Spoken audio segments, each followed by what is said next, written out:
It made me want to go drink some wine. Let me pour me more. What I have here is, I probably should get paid for doing this, but it's apothic red. Now, let me tell y'all a little something.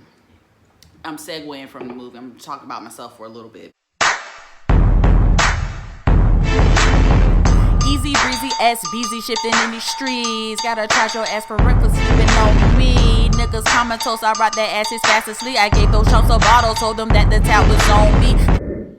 What's up, everybody? This is Wayne Gallon Mike presents Be Easy Cafe, and this is your host, Shower B, aka SB, aka SB to God, aka Mr. Burns.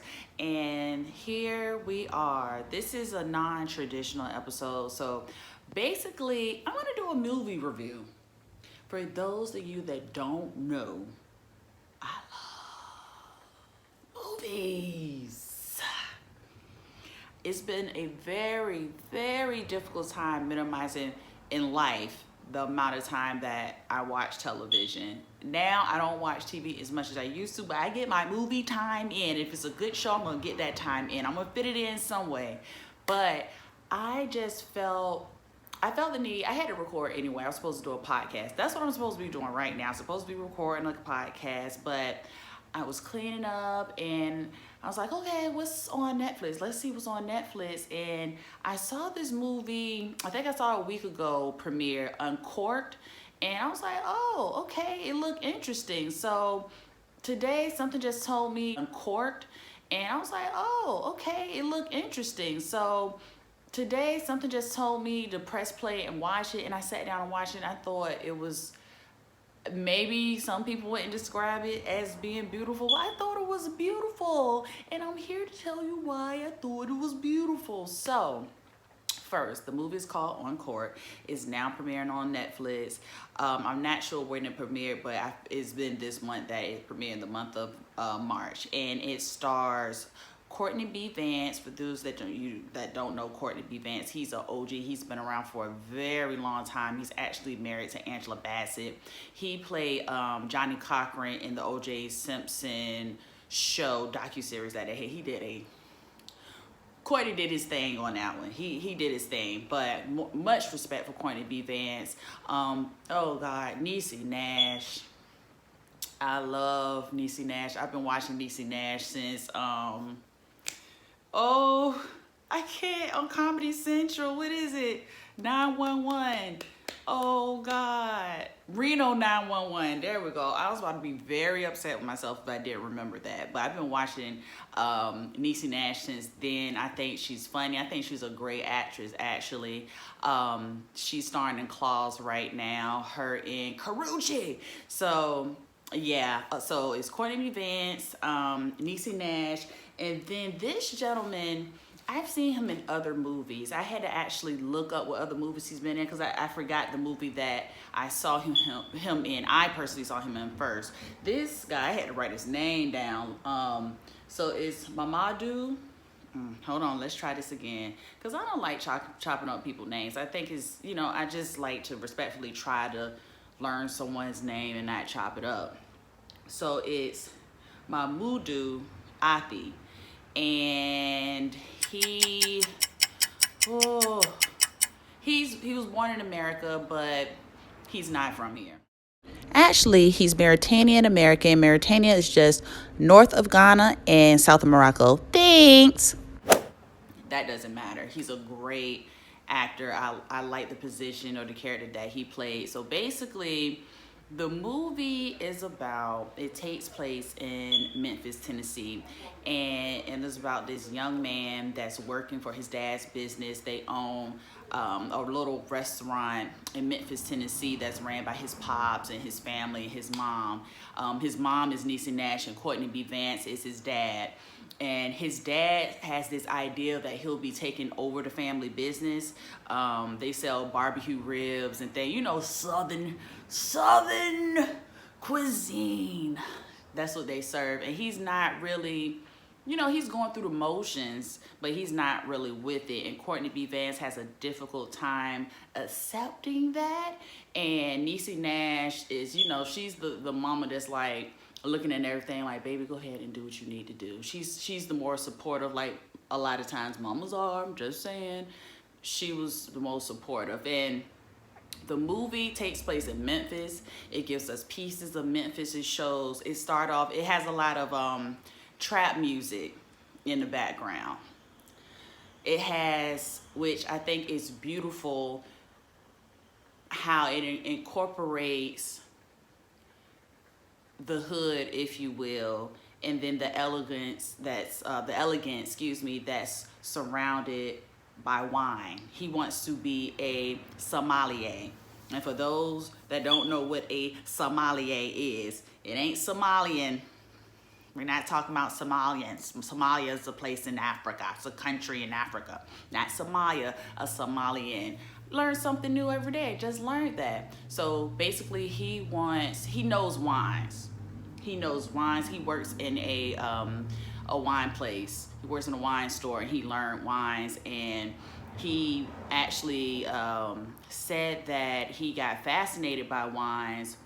A portion of it, he was fascinated by wines because he found out, I forgot the story, you gotta have to go watch the movies, but basically he found, I guess someone was explaining to him the breakdown of wines and all these countries that the wines come from, and it gave him a sense, because he grew up basically unable to travel, it took his mind to these places. So it was just something that he gravitated to and was a part of him. And I love the movie. Why I say it's a beautiful movie, because the background is Southern Tennessee, trap music in the background, but it fuses this, which you don't see every day from a black man. And we all know that black people aren't monoliths. Some of us know this, because sometimes, let's be honest, people, sometimes us as black people, we're programmed too. We're all trapped in the matrix together. So sometimes we expect certain things out of one another from what we're used to seeing, what we're used to hearing. We're programmed, for lack of better words. It's 2020 though. And shout out to Corona. It's 2020 though, and we've never been a monolith, but people like to throw that in our bag.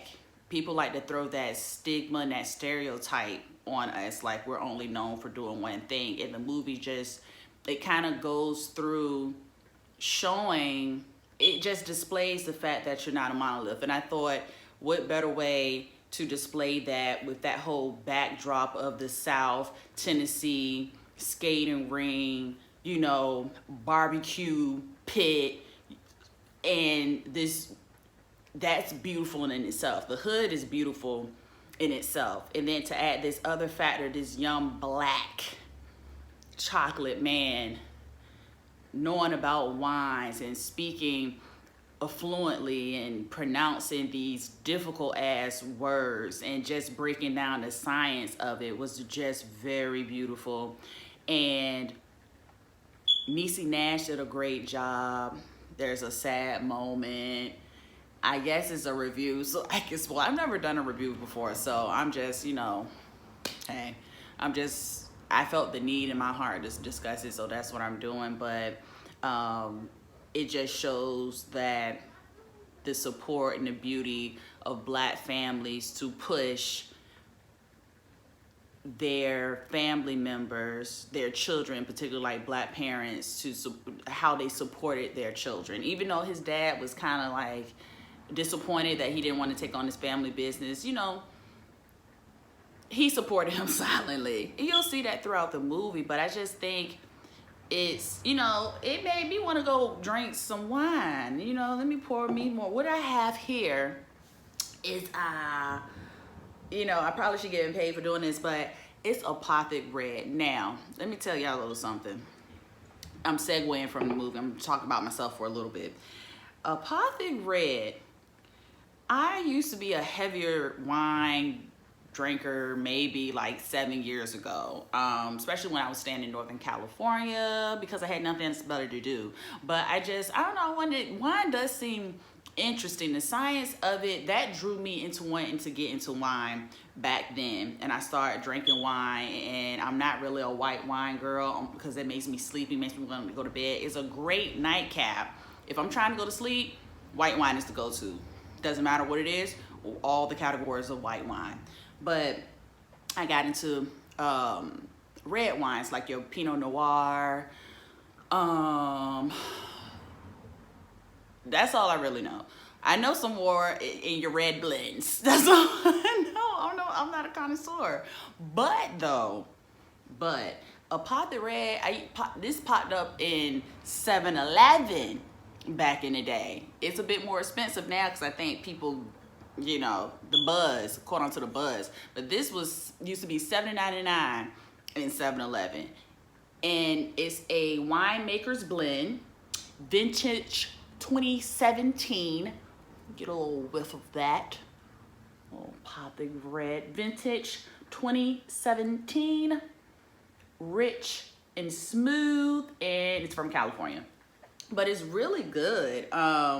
It says that our winemaker masterfully creates a smooth blend with rich layers of dark fruit emerge, complemented by hints of mocha and vanilla. A long, smooth finish opens your night to endless possibilities. I mean, that sounds amazing. And just because it sounds amazing, I'm gonna go ahead and pour cheers. And then they swivel. Gotta swivel. Now I did learn, I've gone to a few wine tastings, and I've gone to Napa and gone to a few wineries and whatnot. Not too many. And I've gone to, what is it, the wine safari here? I don't know. But I know you're supposed to swivel.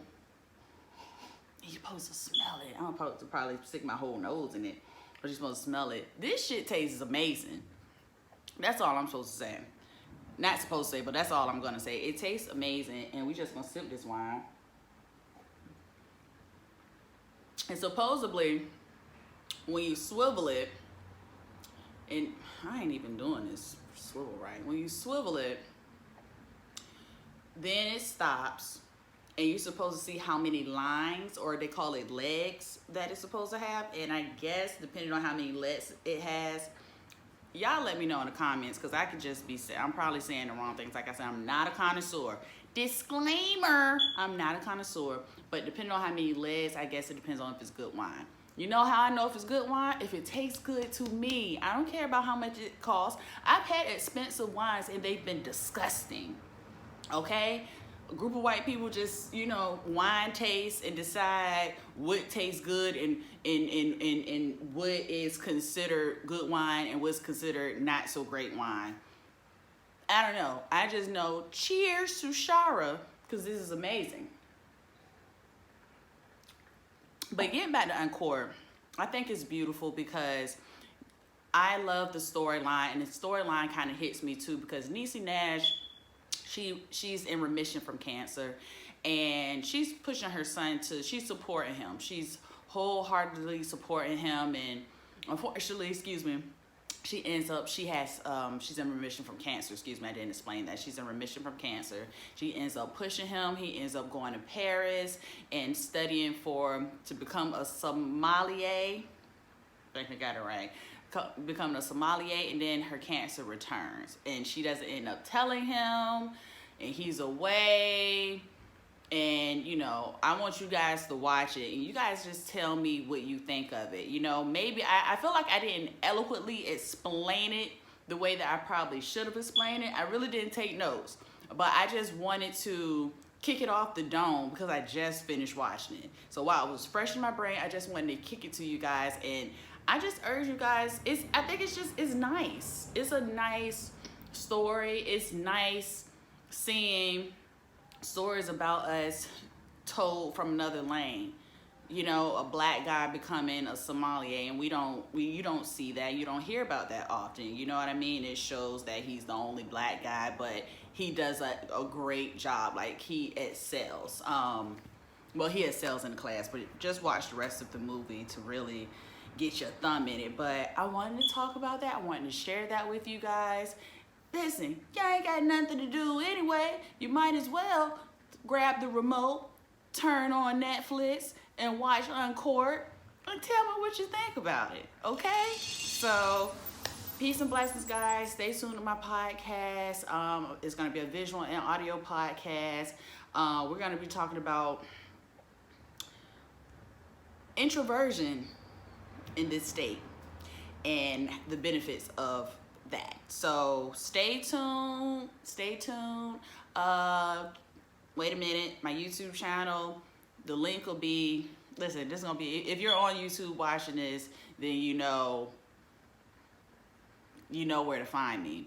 But you can find me, you can check out my Instagram. My Instagram is the #1 gal _1 Mike. So it's 1 gal _1 Mike on Instagram. And then my actual podcast, for you want to check out my podcast later, is 1gallonmike.libsyn.com. Everything will be in a link. Everything's going to pop up on the screen. Check out my YouTube channel. It's actually on my, I know this is confusing. You're going to get it together. My YouTube channel is actually under my other Instagram page, which is it's just me _SB. So click the link and there you have it. So you guys take care, be blessed. Let me know what you think about Uncorked. Please watch Uncorked. Let's have a conversation. We have nothing else to do, guys. I mean, personally, I'm still working. I'm not working. My hours have been cut, but I still have a good amount, somewhat amount. I have enough time on my hands. Let's create, listen, the idea of what I want to do is create a community of like-minded individuals. Let's talk and chat it up. So let's go watch Uncorked and tell me what you think. Bye. Comatose, I rock that ass as fast as me. I gave no chunks of bottles, told them that the tap was on me. Call me mama, cause I'm true to form, be my own horn. Not for you, sorry, let those feelings mourn. Let it go, puff, went into the trees. VA, baby, thank God for SB.